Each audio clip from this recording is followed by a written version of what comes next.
Quem tiver perguntas sobre POCs, eu vou falar um pouquinho sobre a ultrassom na parada cardíaca. Felipe.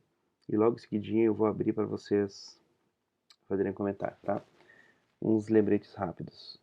Eu estou fazendo essa live e ela está sendo transmitida também no YouTube, com slides, tá? Com imagens. Então, quem quiser depois entra no nosso canal do YouTube e pode assistir essa conversa aqui com os slides que eu vou falar em cima delas. A gente vai falar sobre POCs. O que é POCs? Point of Care Ultrassom. Ultrassom bedside, ultrassom em sala de emergência. O que é, para que serve, de onde que veio, quando é que a gente usa. Vou pegar aqui para mostrar para vocês daqui a pouco um dos aparelhos que eu uso. Fazer alguns comentários sobre ele também, tá, pessoal? Então, outro lembrete. A gente tem um grupo de Telegram que está na nossa bio, onde eu posto conteúdo, material adicional, situações que eu atendo em sala de emergência. Eu vou lá e dou uma postada, faço um comentário. Então vocês estão convidados a entrarem no nosso grupo do Telegram para assistirem, tá? Então, pessoal, lembrando, fiquem à vontade para fazer pergunta. Eu vou falar um pouquinho, fazer uma breve introdução sobre a ultrassonografia Point of Care dentro do assunto que eu mais gosto, que eu mais sou apaixonado, que é ultrassom na parada cardiorrespiratória. Para isso, eu vou citar um exemplo só, que nós atendemos mais ou menos 2 anos atrás, de uma paciente que foi admitida em sala de emergência. Eu vou resumir o caso, e evoluiu desde a admissão. Ela foi admitida consciente, conversando, e evoluiu com parada cardiorrespiratória. Essa paciente teve 7 eventos parada cardiorrespiratória em sequência. Paradas curtas, reanimações breves, 2, 3 a 5 ciclos, retorno da circulação, passado algum tempo, nova parada. Então, veja bem, pessoal, o que a gente tem? Quais são os extremos que a gente tem? A gente tem conhecimento que a gente estuda, adquire ao longo da faculdade, ao longo do conteúdo que a gente lê, estuda, dos artigos, enfim, tem todo esse volume de conteúdo, tá? Isso é um extremo. O outro extremo é o desfecho do paciente que a gente está atendendo. Isso vale para o POCs, não só em parada cardíaca, mas eu acho que o maior expoente do uso do ultrassom em sala de emergência é a parada cardíaca e o paciente em choque. Isso é uma frase que eu sempre digo, repito, no paciente grave, no paciente instável, no paciente em choque, em parada cardíaca, que a gente consegue extrair da ferramenta ultrassom, isso aqui é um ultrassom, tá? O maior benefício. Então vejam bem, a gente tem todo o nosso conhecimento adquirido ao longo de anos de formação no extremo. No outro extremo a gente tem o desfecho. Conhecimento, desfecho. No meio está o paciente crítico que a gente está atendendo. No meio. Entre o paciente crítico e o desfecho, nós temos a aplicação do nosso conhecimento dentro de uma anamnese, exame físico e propedêutica, quando indicado, quando apropriado, quando em tempo hábil. Então, repito, conhecimento, desfecho, paciente. Entre o paciente e o desfecho, a gente aplica todo o nosso conhecimento, que se resume a uma anamnese, a um exame físico e exame de propedêutica quando indicados, ok? E quando atempoado. A gente não pode prometer o fim, o desfecho. Por quê? Onde que é o nosso gargalo? Entre o paciente e o desfecho. Na nossa anamnese, que é incompleta e muitas vezes nós não conseguimos fazer. O nosso exame físico, que não tem sensibilidade. Uma ausculta reduzida pulmonar pode ser um monte de coisa. Uma crepitação pode ser um monte de coisa. Uma palpação, uma percussão pode ser um monte de coisa. Tá? Então, nossa anamnese não contribui. O nosso exame físico não contribui. Exame de propedêutica. Eu posso pedir laboratório? Claro que posso. Coletar uma gasometria vai me dar algumas informações, mas na grande maioria das vezes não é uma informação que vai salvar a vida ou que vai mudar de forma imediata o desfecho daquele paciente. De acordo? Então, essa é a situação. Paciente, desfecho e a nossa limitação. Anamnese, exame físico e propedêutica. Esse é o gargalo. É aqui que a gente perde o paciente. Isso vale para o paciente crítico, em choque, paciente em parada cardiorrespiratória. Tá? Quanto pior a nossa capacidade de extrair da anamnese uma informação, ou quanto mais limitado o nosso exame físico, ou quanto mais propedêutica a gente tem que investir para conseguir chegar no diagnóstico, olha só. O que eu tenho aqui? Conhecimento. O que eu tenho na outra ponta? Desfecho. O que eu tenho no meio? O paciente crítico. Lembra que eu falei para vocês? Entre o doente crítico e o desfecho, o nosso conhecimento médico, aplicado numa anamnese, exame físico e propedêutica. Com isso, a gente vai pensar num diagnóstico. E esse diagnóstico vai me determinar uma conduta, que vai determinar o desfecho. Imagine isso na frente de vocês, uma linha reta. Conhecimento, desfecho, paciente, anamnese, diagnóstico, terapêutica e desfecho. Se a gente não consegue inferir o diagnóstico de certeza, como que a gente vai bater o martelo e fazer uma terapêutica focada, que de fato salve a vida daquele paciente? Como? Alguém tem a resposta? Essa resposta, ela não é simples, ela não é fácil, ela não está dada. Aqui, pessoal, entra a ultrassonografia point of care. Ela é um exame de propedêutica. Ela é uma ferramenta de propedêutica, que ela vai entrar agregada à nossa anamnese e exame físico. E ela é a propedêutica, que vai me permitir reduzir o leque de opções diagnósticas. Ah, mas sempre é a oitava maravilha do mundo? Não, não é. Ela tem limitações. Mas entre eu chutar N possibilidades, fazer uma terapia múltipla e usar uma ferramenta que me limita o leque de opções, e se ela não consegue me determinar um diagnóstico, ela me ajuda a estabelecer uma terapêutica segura para o paciente. Um exemplo muito claro.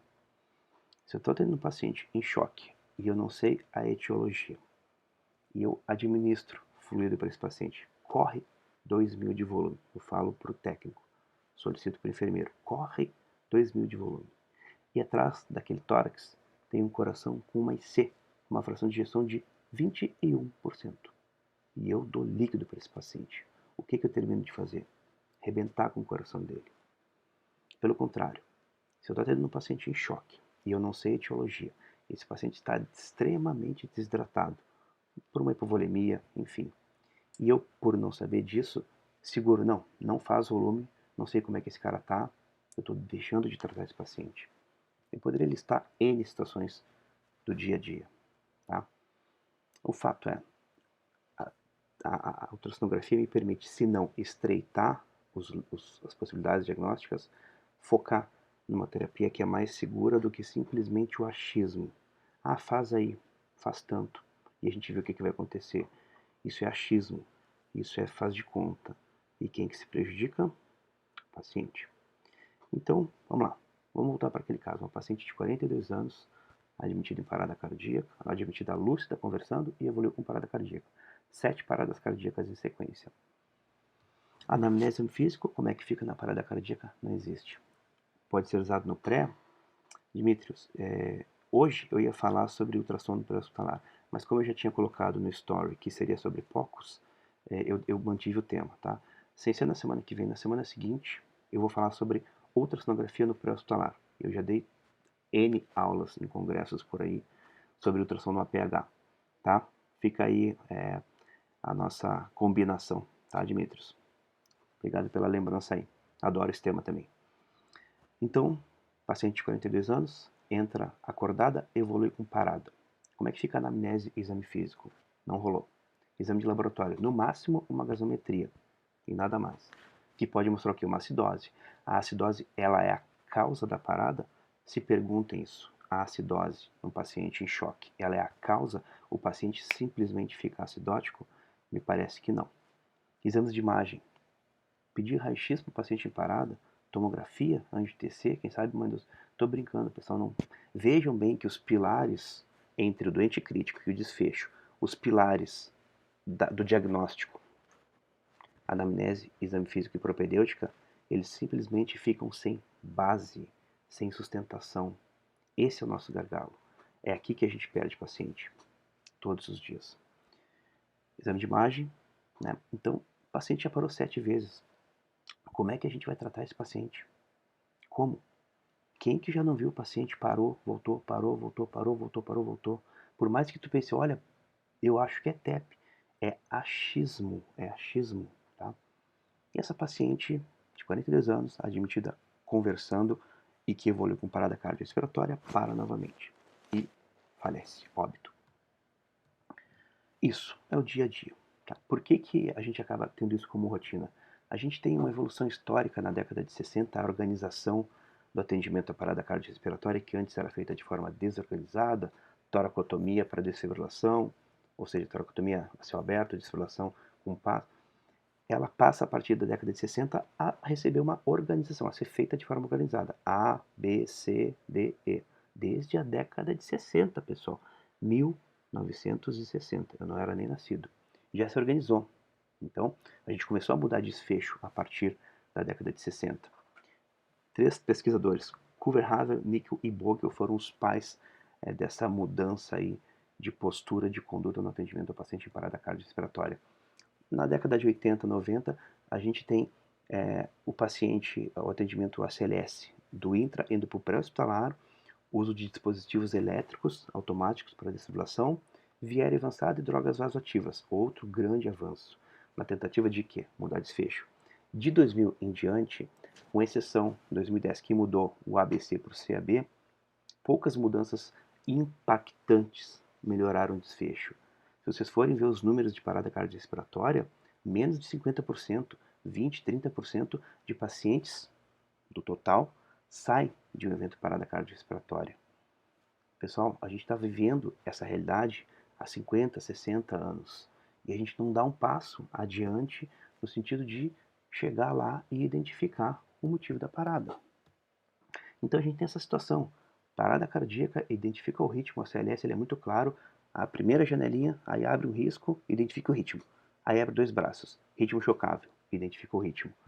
Ritmo chocável, trata. Muito bem, perfeito, porque a gente já sabe que identificar um paciente com ritmo chocável, FVTV, aumenta a chance de tratar essa patologia e tirar esse paciente do evento parada cardiorrespiratória.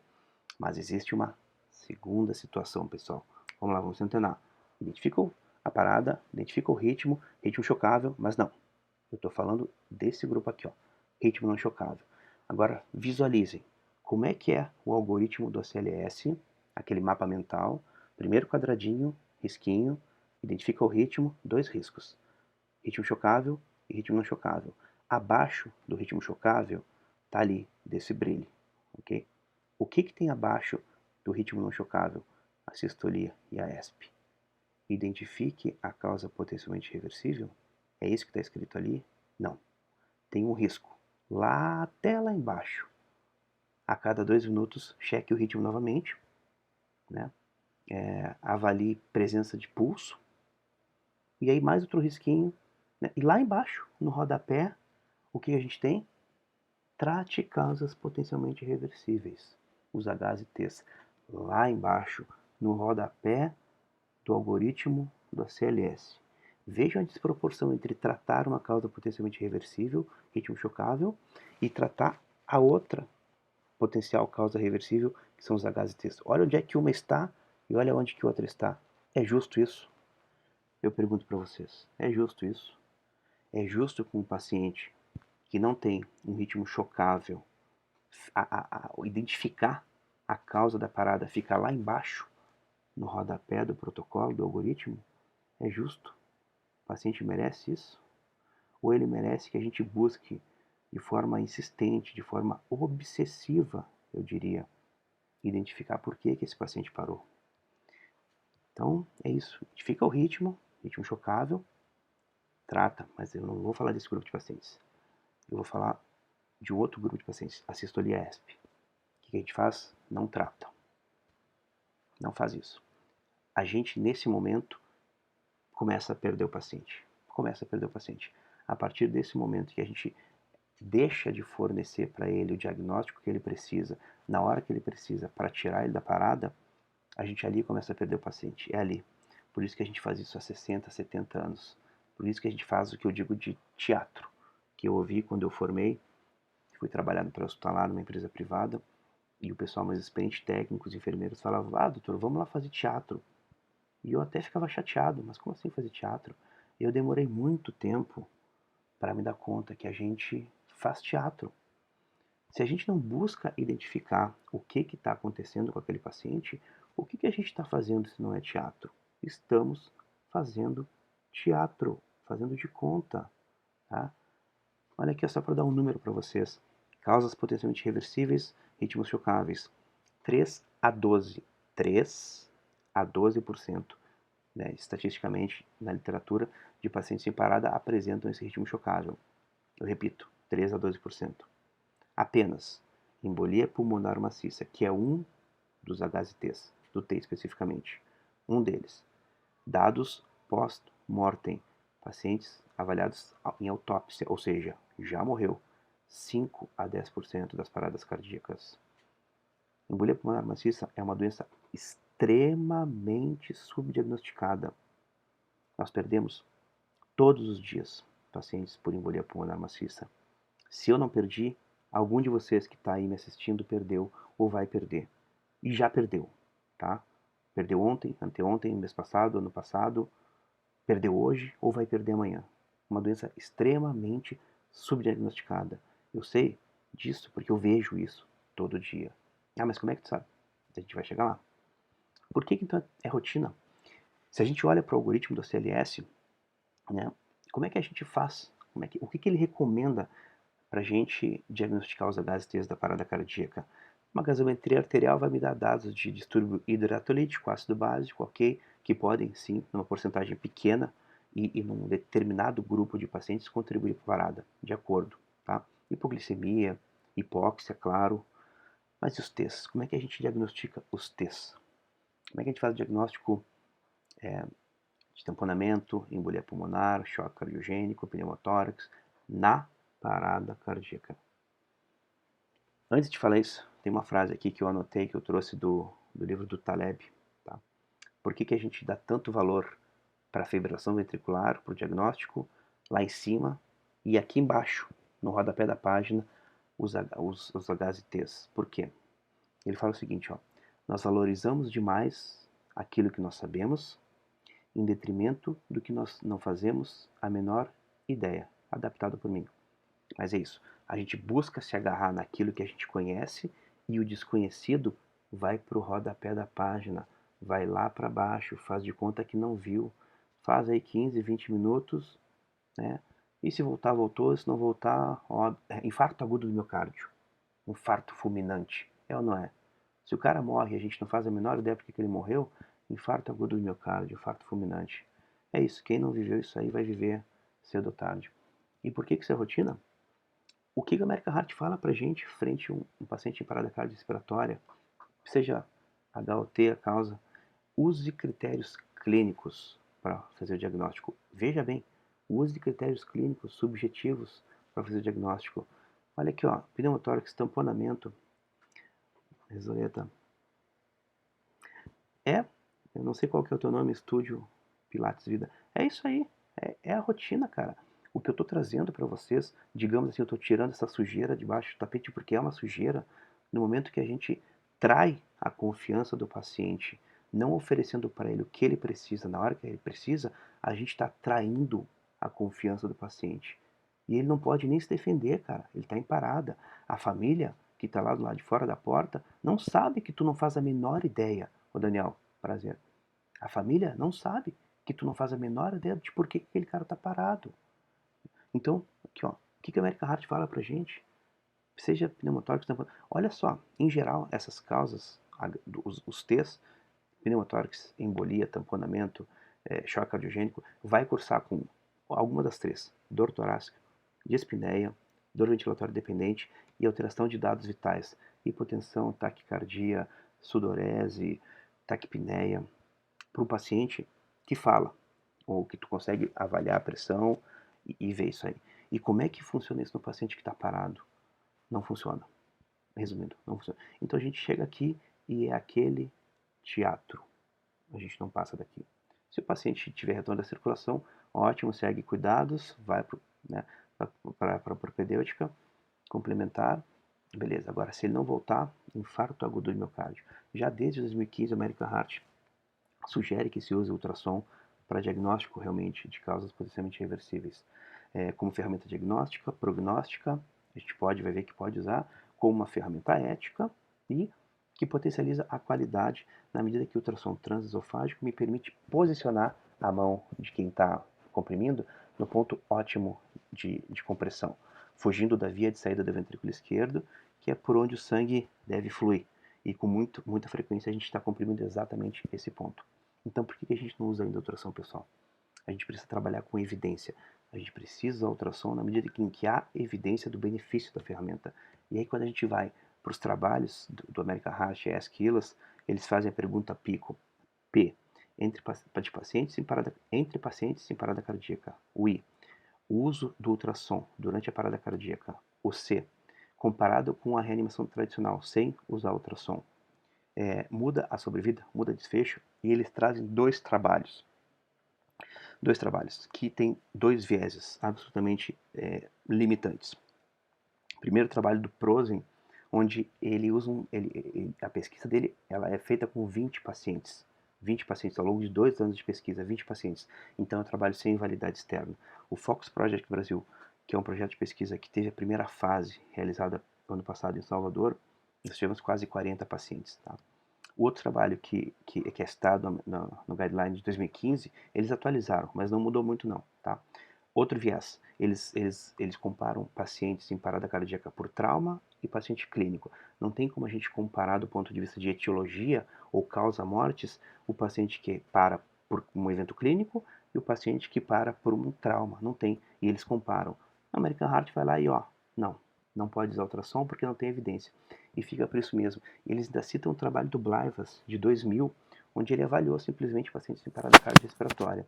E o que ele viu? Que ao exame ultrassonográfico, o paciente pode apresentar duas situações: coração parado, literalmente uma parada cardíaca, e uma parada cardíaca com coração contrátil. Esse grupo de pacientes sai mais, obtém mais retorno da circulação do ponto de vista estatístico, numérico, do que o paciente que tem o coração completamente parado. Essa foi o resultado do trabalho do Blevins. Eles falam que em 2015 isso, mas também ontem eu olhei no site, isso ainda é válido. A recomendação, o ultrassom ele pode ser usado, mas a sua evidência na parada cardíaca, a sua evidência é fraca. E nós continuamos perdendo o paciente todos os dias, todo o santo dia morre paciente e a gente segue fazendo teatro. Então o ultrassom ele é uma ferramenta diagnóstica. Lembra essa paciente que eu falei para vocês no início da conversa? Uma paciente de 42 anos, que foi admitida na UPA onde eu estava trabalhando, evoluiu com parada cardíaca, 7 paradas cardíacas, onde anamnese e exame físico não foram possíveis de serem realizados. Exame de laboratório, apenas uma gasometria, que nem acidose tinha, pelo menos não uma acidose grave. Exame de imagem, não deu tempo de fazer. O American Heart fala para a gente usar critérios clínicos subjetivos para identificar as causas potencialmente reversíveis. Impossível, gente. Você sabe que é impossível. Já falei para vocês. Mas essa paciente, pessoal, lembra que eu falei para vocês que ela morreu? Eu menti. Essa paciente não morreu.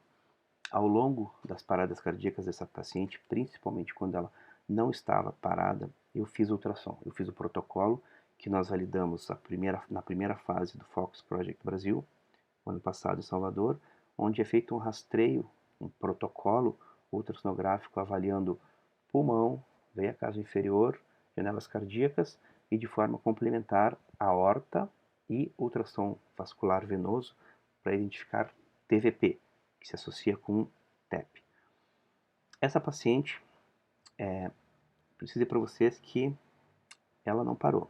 Nós fizemos a janela pulmonar e identificamos um determinado padrão. E a gente traz o Lichtenstein, um intensivista francês que nos deu, digamos assim, um mapa dos padrões ultrassonográficos correlacionados com a principal patologia, ou algumas patologias. Então, por exemplo, essa paciente tinha um padrão de linhas As. Quando a gente vai no protocolo Bedside Lung Ultrassom do Lichtenstein, a gente vê que o padrão de linha A é compatível com pneumotórax, com pulmão normal, e com TEP, padrão de linha A. Aí a gente vai para a veia cava inferior, preditor de volemia, uma veia cava túrgida e pouco variável, um evento obstrutivo, uma veia cava fininha e variando bastante com a ventilação, um evento distributivo. O que essa paciente tinha? Uma veia cava túrgida e que não variava com a ventilação com ambu. Então ela tinha um padrão de linhas As compatível com TEP, ela tinha uma veia cava túrgida compatível com choque obstrutivo. Aí o quebra-cabeça começa a ser montado. Janelas cardíacas. Saraiva, eu te chamo, só vou acabar aqui, vou te chamar, Saraiva, valeu?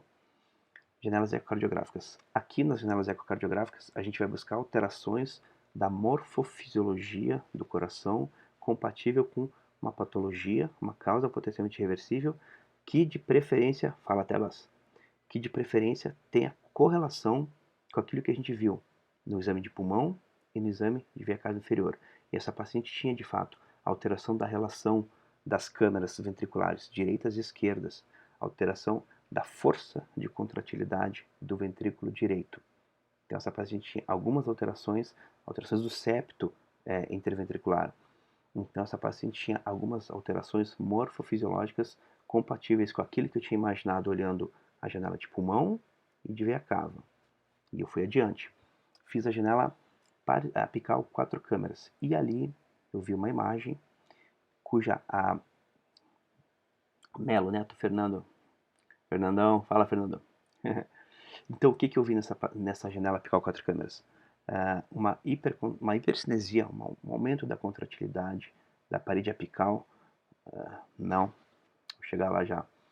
Um aumento da contratilidade do ápice do ventrículo direito, que na verdade nada mais é do que o ápice do ventrículo direito sendo puxado pelo ventrículo esquerdo, quando ele contrai de forma vigorosa, e uma hipocinesia da parede médio-basal. Ou seja, o ventrículo direito estava todo túrgido, hipocontrátil, por hipertensão. Fala até a base. Por hipertensão. Então, e ainda fiz a ultrassom de compressão vascular, que mostrou TVP. Falei para vocês mais cedo, né? TVP se associa com... E aí quando eu joguei isso no meu protocolo, pulmão, veia cava inferior, alterações da morfologia cardíaca e a TVP, quando a gente joga isso naquele protocolo, uma patologia tem que vir em mente: embolia pulmonar maciça. E, pensando que podia ser essa patologia, nós trombolizamos essa paciente. Depois de 7, 8, 10 paradas cardíacas, nós trombolizamos essa paciente, pensando que o evento era embolia pulmonar maciça. A paciente estava entubada com nora 200 ml, extremamente grave. Nesse momento, durante a trombólise, ela não estava parada nesse momento, a nora parou de subir, o choque encontrou ali o seu limite. A partir daquele momento, depois da trombólise, 2 horas de trombólise, ela não teve mais eventos de parada, ela foi transferida no final do dia para o CTI, isso foi final da manhã, início da tarde, e nós transferimos a paciente para o CTI no final do dia. Em torno de 36 a 48 horas depois dessa parada cardíaca, essa paciente estava de alta do CTI, sem déficit neurológico, ou seja, quase 10 paradas, tá? Muitas horas de reanimação, muitas paradas e 2 horas de trombólise. A trombólise, para quem não sabe, para o TEP, ela tem uma posologia feita de uma forma diferente do que é feito, por exemplo, para o infarto agudo do miocárdio e, claro, para o evento cerebral. Então, são 100 mg feito ao longo de 2 horas. Então, foi feito e essa paciente foi para o CTI, teve retorno da circulação, foi para o CTI e estava de alta, sem déficit. Então, a gente tem esse caso documentado. Esse é o único caso, nem de longe. Semana passada, nós atendemos uma paciente também de 39 anos, que ela entrou na sala de emergência muito cansada, taquipneica, desaturando, cianótica, entrou com qual hipótese diagnóstica? Adivinhe? Covid. Mal deu tempo de colocar essa paciente na maca, ela teve um rebaixamento importante do nível de consciência. Enquanto isso, eu fui pegando meu brinquedinho, vamos lá, pulmão, veia cava, coração e TVP, TEP maciço. As mesmas alterações que eu vi nessa paciente que eu acabei de escrever para vocês, eu vi nessa paciente semana passada. A paciente também foi trombolizada, só que o nosso tempo para tomada de conduta foi demorado. Quem conduzia a parada optou por primeiro fazer a intubação da paciente em função do rebaixamento do nível de consciência e teve um delay que acabou, no meu entendimento, não é uma crítica, é apenas uma impressão minha, atrasando o início da trombólise. Essa paciente de 39 anos infelizmente não saiu da parada cardíaca, mas o diagnóstico etiológico presuntivo foi feito usando a ultrassonografia. Nossa falha foi realmente no tempo para iniciar a trombólise. Então, é uma ferramenta que te permite fazer o quê? Para quem está chegando, pessoal, nós temos todo o nosso conhecimento, nosso arsenal de conhecimento, e nós temos o desfecho do paciente. Desfecho. No meio, nós temos... Não, era TEP mesmo, Dimitris. No meio, nós temos o paciente crítico. E entre o paciente crítico e o desfecho, anamnese, exame físico e propedêutica, para a gente pensar no diagnóstico e tomar uma conduta. É aqui que está o nosso gargalo. É aqui que a gente perde paciente. A gente não consegue fazer uma boa anamnese, não consegue fazer um bom exame físico e o nosso diagnóstico fica falho. Se a gente tem um diagnóstico falho, a nossa conduta é falha.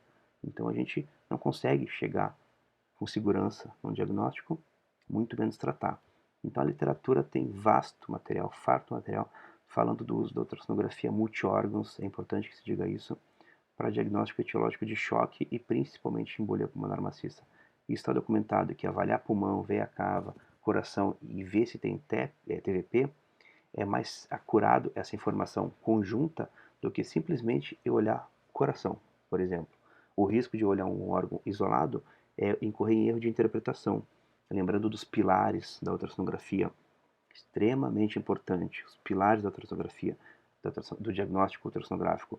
Eu preciso entender da sonoanatomia, como é que eu vejo o pulmão no coração, no ultrassom, como é que eu vejo o coração, como é que eu vejo a veia cava, como é que eu olho um vaso. Isso é sonoanatomia. Qual é que é a fisiopatologia das principais doenças críticas? Qual que é a fisiopatologia do TEP?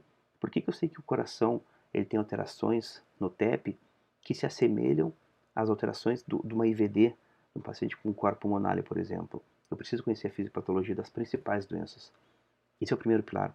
O segundo pilar, eu preciso conhecer princípios físicos. Está cheio de armadilha, cheio de pegadinha.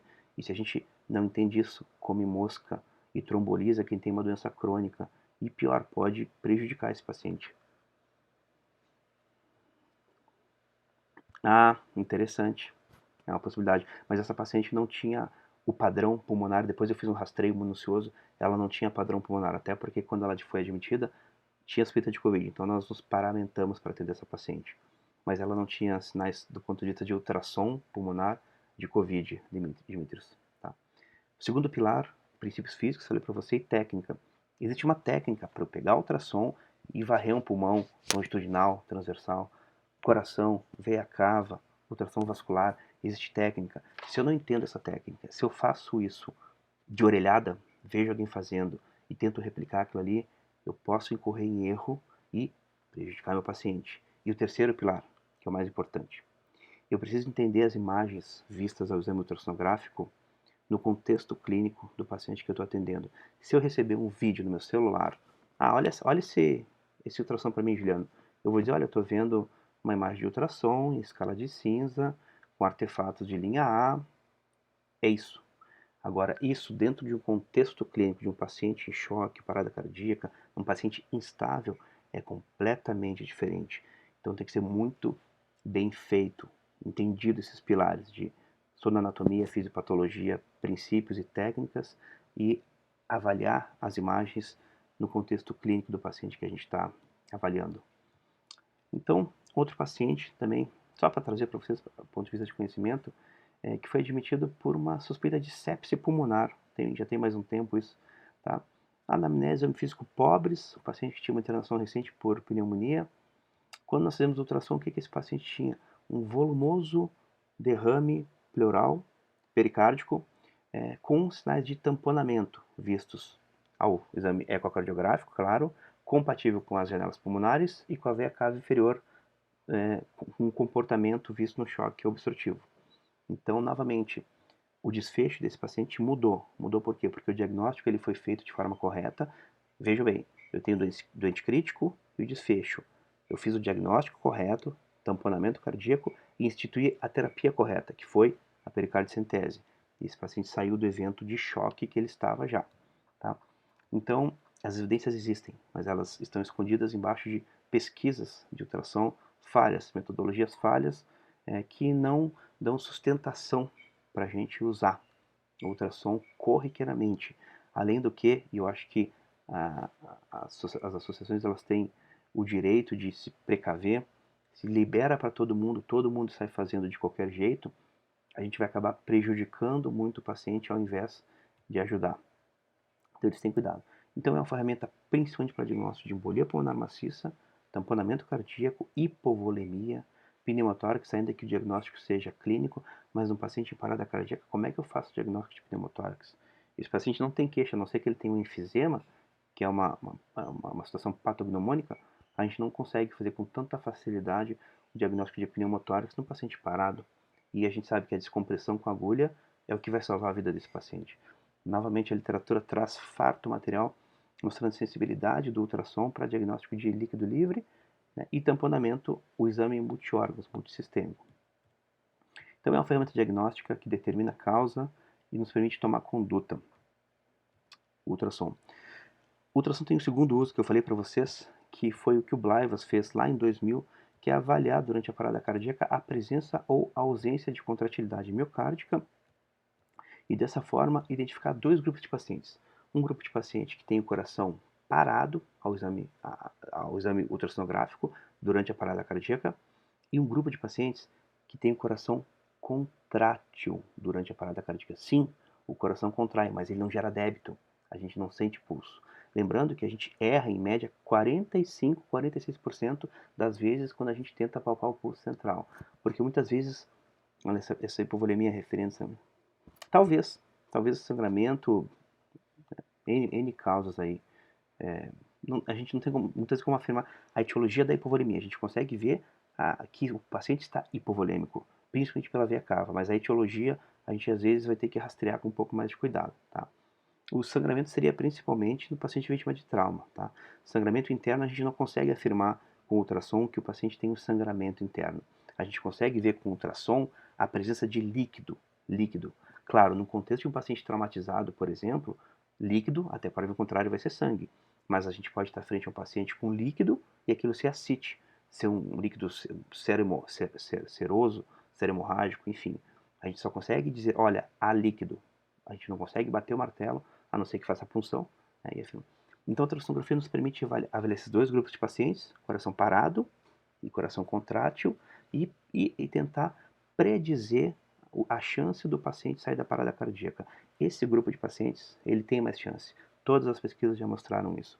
Isso no futuro vai ser um preditor para a gente estabelecer um limite. Olha, paciente com coração parado, a reanimação vai durar 20 minutos, por exemplo. Depois disso, a gente encerra os esforços. A gente precisa, claro, de pesquisa. Pneumotórax? Pneumotórax a gente tem no pulmão. Lembra que eu falei dos pilares da ultrassonografia, Camila? O primeiro pilar é sonoanatomia. Então a gente tem o gradil costal, abaixo tem tecido subcutâneo, pele, tecido subcutâneo, músculo e osso, ok? Abaixo do osso, pleura parietal e abaixo a pleura visceral. E abaixo da pleura visceral o pulmão, tá? As pleuras viscerais e parietais elas estão em contato. O pneumotórax é quando ocorre esse descolamento das pleuras. Descolamento e a presença de ar entre a pleura parietal e a visceral, que deveriam estar em contato. Elas descolam por N mecanismos, tá? Então, essa câmara de ar, quanto maior ela for, mais sintoma ela vai gerar no paciente. Desde uma dorzinha, sente uma dorzinha, dá um pouquinho de dificuldade para respirar, até o paciente que, a depender do tamanho desse pneumotórax, ele vai comprimindo e não sobra nada de pulmão e desloca todas as estruturas para o lado contralateral, para a esquerda ou para a direita. O pneumotórax, em resumo, seria isso aí. Né? Então a ultrassonografia permite então predizer a chance desse paciente sair do evento parada cardiorrespiratória. Tá? A gente precisa, volto a dizer, de pesquisa para a gente poder, né, ter mais confiança para fazer isso aí. O Blaivas mostrou isso aí lá em 2000. 100% dos pacientes com coração inerte, excelente, não tiveram retorno da circulação, não sobreviveram. Veio um trabalho, depois, em 2017, o Reason, que mostrou que não é 100%, é menos. Mas, no máximo, na pesquisa com quase com 795 pacientes, em 20 centros americanos, o Reason mostrou que apenas 0,6%, 0,6%, com coração inerte, sai do evento parada cardiorrespiratória. Então, a chance de sair ela é realmente muito pequena. Mas para isso a gente tem que ter novamente pesquisa. Não dá para sair fazendo da cabeça, não vamos reanimar porque o coração está parado. Já vi com mais de 20 minutos um paciente que tinha um coração parado, voltar a contrair ao longo da parada, ok? Voltar, até que esse coração estava contraindo vigorosamente e o paciente saiu da parada. Então, a gente não está lidando com uma ciência exata, com matemática. A gente não sabe o que tem por trás daquilo ali. Tá? Existem muitos fatores que podem contribuir com esse desfecho. Então, é uma ferramenta diagnóstica, prognóstica, ética. Aí surgiu, então, a ideia de fazer o Fox Project Brasil, que é um projeto de pesquisa de ultrassom na parada cardíaca, que foi feita a primeira fase dele em Salvador, o ano passado. Tá?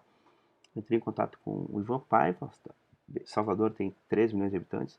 Entrei em contato com o Ivan Paiva, que me convidou para fazer um capítulo de livro, e eu retribuí o convite dele, perguntando a ele, professor, vamos fazer uma pesquisa de ultrassom na parada cardíaca aí? Eu já fazia isso tinha muito tempo, pessoal. Desde 2011 eu faço ultrassom, aprendi na residência. Em 2014 comecei a fazer ultrassom nas paradas cardíacas de forma bem incipiente. E de lá para cá eu faço cada vez mais. O que é? Precisamos de mais aparelhos de ultrassom. É importante. Um dos motivos de eu fazer essas lives, essas conversas, é justamente conversar com vocês, com quem está aí, e levar essa informação para ti, para vocês que estão me comentando aí. Olha aqui, ó, eu escutei um cara lá falando que tem ultrassom e que no paciente em parada a gente faz teatro e que o ultrassom pode nos ajudar a parar com essa palhaçada. Literalmente é isso, tá? Olha aqui, ó, tem situações, pessoal, claro, que é irreversível. Existe uma situação final de vida. Existem situações muito graves. Um infarto agudo do miocárdio é uma situação extremamente grave. Eu não estou dizendo que o ultrassom vai tirar esse cara da parada. O que eu estou falando para vocês que tem que ficar claro é que a gente perde paciente todos os dias, com causas potencialmente reversíveis, todos os dias.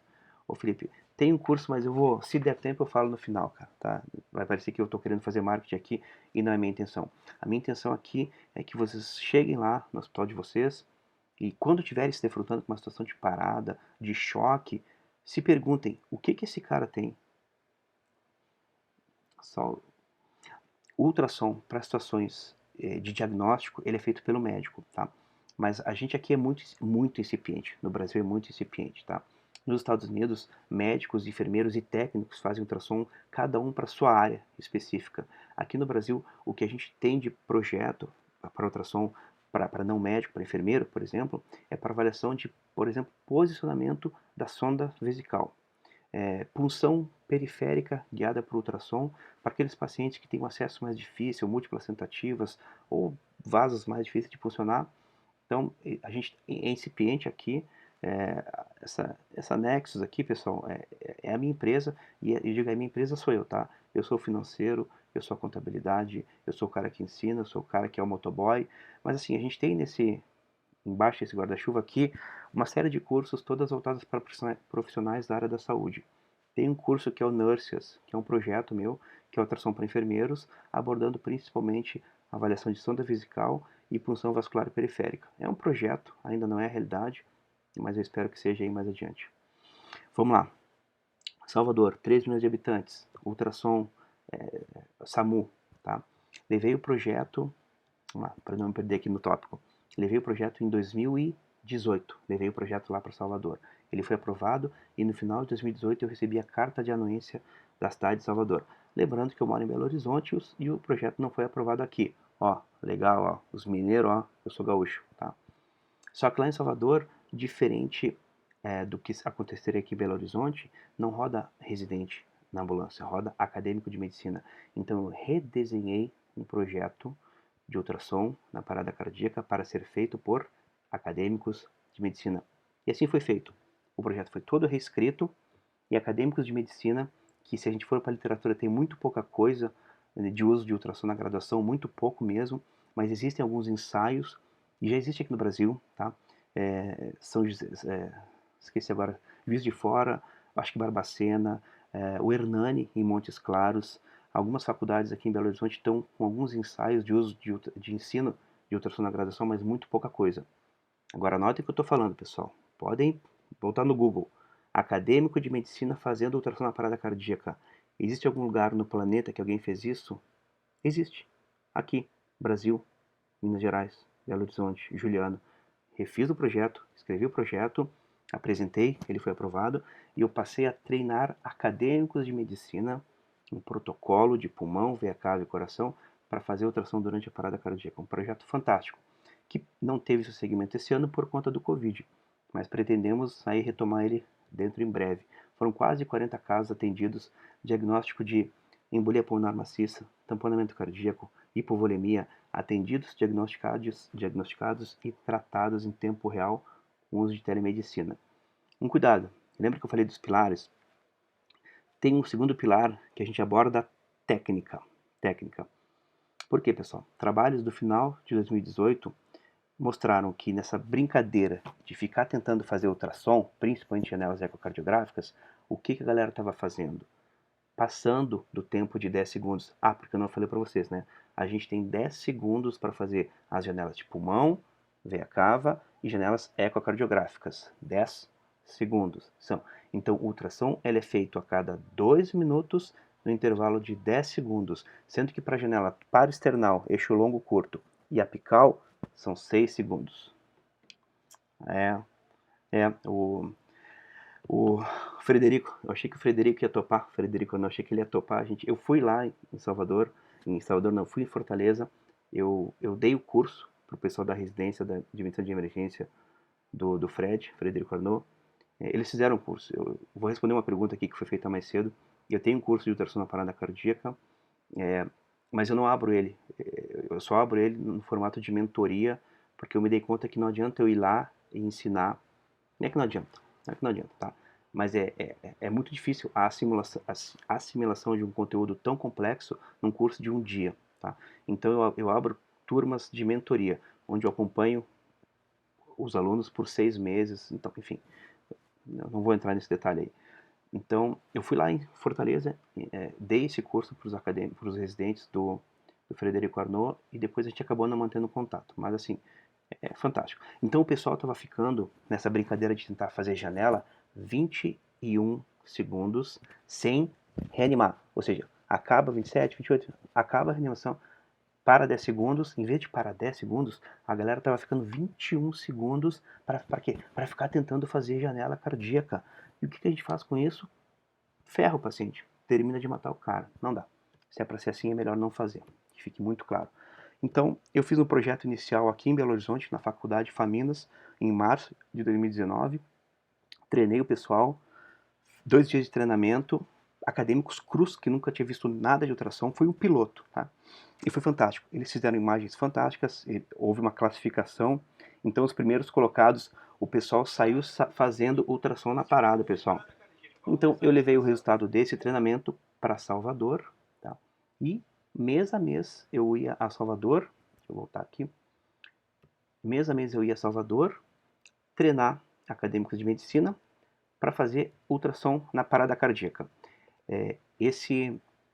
Essa primeira fase da pesquisa foi de abril a novembro de 2019. Então, foram quase 40 casos e usando, como eu falei, telemedicina. Então, as imagens geradas pelos acadêmicos, eu acompanhava elas no meu tablet ou no meu esse negócio aqui, tá? Em tempo real. E quando a gente via uma causa potencialmente reversível, desde que feito o protocolo corretamente, que as imagens fossem bem feitas, lembra que eu falei dos pilares? Eu vou falar de novo. Precisa entender a sua anatomia. Se eu não entender a sua anatomia, por exemplo, do pulmão, se eu for fazer uma janela pulmonar, eu não vejo nada. Precisa de técnica. Para eu fazer uma janela ecocardiográfica, uma parte no eixo longo, e ver as instruções que eu preciso ver, a técnica precisa ser curada. E eu preciso interpretar essas imagens no contexto do paciente que eu estou atendendo. Isso foi feito, mas o projeto ele foi sendo adaptado mês a mês. E foi fantástico, assim. Imagens bem feitas, depois de bastante treinamento, e acompanhadas por telemedicina no conforto da minha casa, na rua, no plantão. Onde eu estivesse, eu parava, abria o computador, a gente fazia a conexão por internet e eu acompanhava. Luiz Rodrigues, TEP crônico. Ô, rapaz, peraí que eu vou ter que falar contigo, Luiz. Que legal, cara. Nossa, sabe que eu falei pro pessoal mais cedo, Luiz, acho que você não tinha entrado ainda. Eu atendi uma paciente uns 2 anos atrás que teve 7 paradas cardíacas por TEP. Até hoje eu tenho um desespero para encontrar essa pessoa. porque eu queria conversar com ela, cara, e saber, escutar da boca dela aquilo que ela falava pelos corredores. Ah, eu morri 7 vezes. Que, cara, é um diagnóstico, assim, que é difícil, mas é uma doença extremamente subdiagnosticada. E assim como o Luiz está falando, ele entrou com TEP crônico. Um TEP crônico, tudo bem, mas é quando aquele TEP maciço, que a gente tem condições de fazer o diagnóstico e tratar esse paciente, e a gente não faz. Então, assim, é intolerável. É intolerável, é inaceitável as pessoas morrerem hoje com uma doença que tu faz o diagnóstico, trata e dá a chance dessa pessoa sair da parada cardíaca. Então é inaceitável, é inaceitável. Ô Luiz, depois me chama lá, eu vou te chamar no direct, sei lá como é que chama isso aí, vamos conversar, cara, porque, cara, eu tenho um desespero assim para tentar achar esses pacientes que a gente perde muito segmento. A gente na sala de emergência presta o primeiro atendimento e dá seguimento ao paciente, e depois acaba perdendo. Uma coisa ruim, né? Mas são histórias que marcam a gente, tá? Então, assim, voltando, esses acadêmicos, eles foram treinados, tá? Eles seguiram um protocolo rígido, tá? Lembrando, pessoal, tudo isso que eu estou falando com vocês está sendo também gravado em slide. Com isso, com o que eu estou falando, as imagens dos vídeos, do protocolo, está tudo em slide. Então, quem quiser... Saraiva, eu vou te chamar, relaxa, relaxa, Saraiva. Então, assim, quem quiser acessar essa aula com essas imagens, tá? Entra lá na nossa página do YouTube, Nexus POC, que vai ter as aulas lá, tá? Outra coisa. Para esse treinamento dos acadêmicos da primeira fase do Focus Project, eu fiz um e-book. Eu já treinava, eu já fazia um material bem vasto, mas aquilo ficava muito solto. Todo mês eu levava folha, entregava folha, aí eu montei tudo num e-book, tá? O e-book de ultrassom na parada cardíaca e resolvi disponibilizar ele na internet. Então esse e-book, ele está na internet, se vocês entrarem aqui no meu nome, aqui na minha página, lá na bio, vai ter lá, e-book de ultrassom na parada cardíaca. O que eu descrevo lá? Eu descrevo um pouco de técnica, um pouco de princípios físicos e um pouco de patologia. É basicamente o que eu resumi para o pessoal de Salvador, tá? Não é tudo sobre ultrassom na parada, mas é um pontapé inicial. Então, quem tiver interesse, entra aqui no perfil aí, na bio, e pode baixar o e-book, tá? É free, tá? A gente tem que disseminar conhecimento, a gente tem que salvar a vida e parar de fazer de conta, parar de fazer teatro. Então foram assim, eu tô olhando as fotos aqui, pessoal, converso com vocês, mas eu tô olhando as fotos aqui no meu computador. Cara, a primeira turma acho que tinha umas 30 pessoas, velho. Dessa primeira turma, o Deiró, a Thaís, a Laís, cadê as meninas aqui? Muita gente, depois de passar por essa primeira fase de treinamento e passar esse mês de trabalho, porque o pessoal entrava no início do mês, eu fazia a seleção, uma prova de seleção desses acadêmicos, pegava os mais capacitados e eles rodavam o mês todo distribuindo plantões diários, tá? Ao final do mês acabava, show de bola, Camila. É isso aí. É muito bom a gente fazer assim, saber que está fazendo tudo que pode ser feito, de verdade, e não fazer de conta. É muito satisfatório isso aí, principalmente quando a gente vê resultado. Tá? Então, muitos desses acadêmicos voltaram, depois de acabar o seu estágio, como para me ajudar espontaneamente a treinar outras turmas que foram subsequentes. Tá? Abril, maio, junho, julho, agosto, eu passando aqui os slides, vendo a carinha da galera, sabe? Realmente dá uma alegria muito grande ver isso acontecer. Então, assim, alguém, acho que foi o Felipe que falou mais cedo, desde 2018, quando eu fiz o primeiro treinamento por meus colegas aqui do Odilon, de ultrassom na parada cardíaca, quando eu escrevi o projeto, veja bem, foi lá em 2017, tá? Eu fiz um treinamento no final de 2017 e comecei o projeto naquele momento, tá? Eu, a partir dali, estruturei esse treinamento, houve um pedido de alguns colegas que eu desse um treinamento, aqui e ali, eu estruturei isso num curso. É um curso que eu faço, como eu falei para vocês, no formato de mentoria, tá? Ele chama FSLS, agora é o meu marketing mesmo, tá? Não vou nem esconder. Eu faço isso mesmo, tá? Só que eu optei por fazer no formato de mentoria, porque eu fiz ele presencial, tá? E percebi que o aprendizado ele fica muito limitado. Então eu tirei ele do presencial e eu abro turmas de mentoria de vez em quando, onde eu acompanho os alunos, os inscritos, por 6 meses. Eu acho que eu vou ampliar para um ano. É mentoria, pessoal. Então é assim, ó, vai assistir a aula aqui, né? Um dia desse, quando eu abrir a turma, vai assistir a aula, vai fazer dever de casa, vai mandar vídeo que nem em Salvador. Em Salvador, os acadêmicos tinham que treinar no plantão, treina a janela de pulmão, contando em 10 segundos. 1, 2, 3, 4, 5, 6, 7, 8. E tinha que mandar as imagens para mim. Isso era pré-requisito, senão os caras iam sair do projeto. Era pré-requisito, tá? Então eu adaptei muito do projeto para esse curso, tá? Esse ano eu optei por retomar, na medida que eu estou sendo solicitado para dar muita palestra, eu optei por retomar os cursos presenciais, tá? Se vocês entrarem na bio, tá? Eu vou fazer um curso presencial esse mês, aqui no final do mês, aqui em Belo Horizonte. Eu nem estou divulgando, não estou fazendo grande divulgação, é para quem tiver interesse mesmo, mas já digo que não é um curso tão simples para ser o primeiro curso de ultrassom da vida da pessoa, tá? Eu acho que tem que começar pelo ABC. Essa nossa conversa era para ser sobre uma coisa mais simples, POCs, né? Lembra que eu falei, eu vou falar sobre POCs, mas eu não consigo não falar sobre POCs. Ah, Charlene, beleza. Obrigado, Charlene. Eu vou falar com vocês depois. Então, o POCs, esses pilares que eu falei para vocês, simplesmente cair de paraquedas e pegar isso não é tão fácil, tá? O motivo pelo qual eu tenho, se você entrar lá na bio, vai ter outros cursos. Tem um curso muito básico de acesso vascular central, acesso central guiado por ultrassom, que eu tenho umas 3 semanas que eu liberei ele para online pela internet. Então, aos poucos eu estou liberando cursos online de POCs, tá? E o mês que vem, provavelmente, se tudo der certo, se Deus quiser, a gente vai lançar o primeiro curso de POCs, Point of Care Ultrassom básico, tá? Para médicos principalmente, tá? Não exclui que outros profissionais possam fazer, mas ele é um curso básico, onde eu vou ensinar o básico do básico, o ABC. Então, eu já venho falando isso há algum tempo. Quem tiver interesse, vai acompanhando as lives aqui, vai acompanhando nosso perfil, manda o pessoal, vai naquela setinha ali, tem um aviãozinho, né? Manda, ele vai falar de POCs, ele vai falar de POCs, realmente. Eu vou intensificar a produção de conteúdo de POCs para o mês que vem, se Deus quiser, lançar o curso de POCs, tá, pessoal? O que a gente precisa, pessoal, é mudar desfecho. O que a gente precisa é atender aquele paciente grave, aquele paciente crítico e oferecer para ele naquele momento o que ele mais precisa, tá? Não é depois.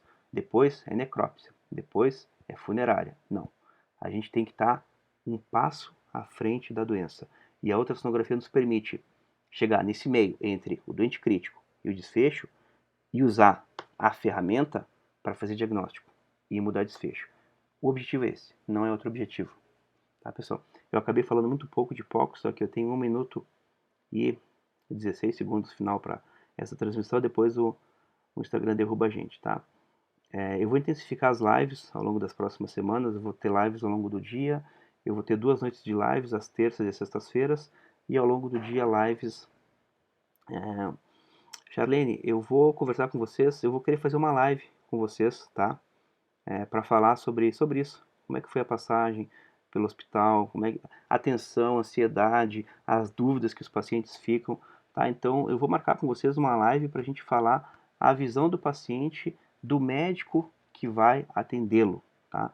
Porque se a gente tem uma dor torácica, a gente vai e liga para o cardiologista, né? Se a gente machuca o pé, quebra, vai no ortopedista. Na emergência não escolhe o médico que vai te atender. Tu vai ter que contar que o cara seja um bom profissional, com a sorte. Não dá para ser assim, isso tem que mudar. Tá, pessoal? 20 segundos e essa transmissão vai cair, tá? Então, eu fico por aqui, agradeço imensamente de todo o coração a presença de vocês, tá? E a gente vai se falar cada vez mais frequente, tá já? Um abraço, pessoal. Fiquem com Deus. Boa noite.